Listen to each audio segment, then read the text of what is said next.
দুই সপ্তাহে আজকে আমাদের ডিম খেয়ে ফেলেছে। এর জন্য ওকে ধরে মেরে ফেলা হয়েছে। অনেকগুলো মুরগির বাচ্চাও নিয়ে গেছে, এর জন্য মারা হয়েছে।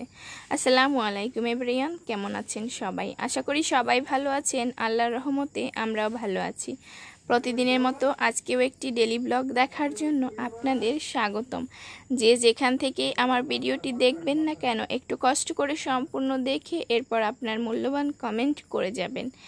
এই তো সকালবেলা উঠে একটু বাহিরে হাঁটাহাঁটি করলাম, এরপরে একটু গাছপালাগুলো সব কিছু দেখলাম। যেহেতু গেছে কালকে বন্যা হয়েছে, দেখুন যে বন্যার কি অবস্থা হয়েছে।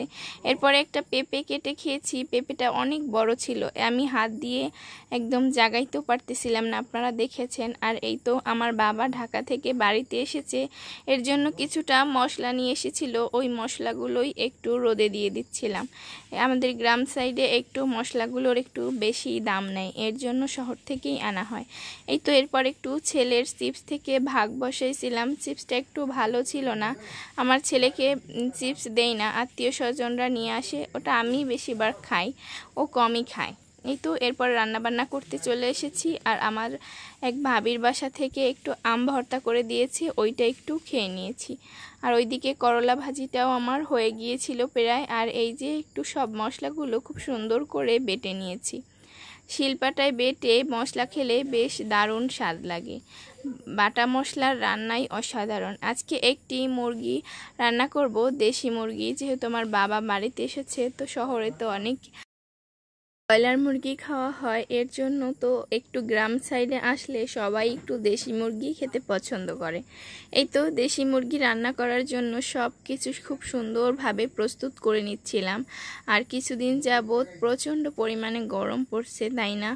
অনেক গরম। আজকে সব মশলা, গোটা মশলাগুলো একদম বেটে দিয়েছি। এই তো খুব সুন্দর করে সব মশলা, পেঁয়াজ রসুন আদা সব কিছু খুব ভালোভাবে কষিয়ে নিয়েছি। এরপর মুরগিটা দিয়েও খুব ভালোভাবে কষিয়ে নিয়েছি। আর মুরগির ভিতরে কি আলু না হলে ভালো লাগে বলেন? কিছু কিছু মুরগি আছে যে আলু খেতে ভালোই লাগে, আবার অনেক সময় আলু ভালো লাগে না।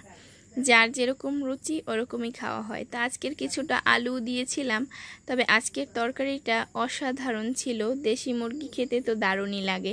আর এই যে আমার করলা ভাজিও হয়ে গিয়েছিল। আর এই যে মুরগির মাংসটা একদম হয়ে এসেছে। এরপর আমার ছেলের জন্য একটু খাবার নিয়ে নিয়েছিলাম। সে যে কি পরিমাণ খায় তা তো সব বাচ্চার মায়েরাই জানেন, যে বাচ্চাদের খাওয়াতে যে কি পরিমাণ যুদ্ধ লাগে, মানে এত কষ্ট যে বাচ্চাকে খাওয়াতে। এরপর আমি নিজেও একটু খেয়ে নিচ্ছিলাম ওকে খাওয়ানোর পর। আর এই তো বিকেলবেলায় এটাকে মারা হয়েছিল, ও আমাদের অনেকগুলো ডিম খেয়ে ফেলেছে। আর গতকালকেও মাটির ঘর দিয়ে যেহেতু বন্যা হয়েছে, এর জন্য ঘরে উলি উঠেছিল, উলিগুলো একদম পরিষ্কার করে বাহিরে ফেলে দিয়েছি। আর কিছু পাখি এসে খেয়েছে। আর এই যখনই গরম পড়ে বেশি, তখনই কারেন্ট অনেক ডিস্টার্ব করে। তো প্রচণ্ড পরিমাণে গরম ছিল। এরপর ছেলেকে নিয়ে একটু বাহিরে ঘুরতেছিলাম।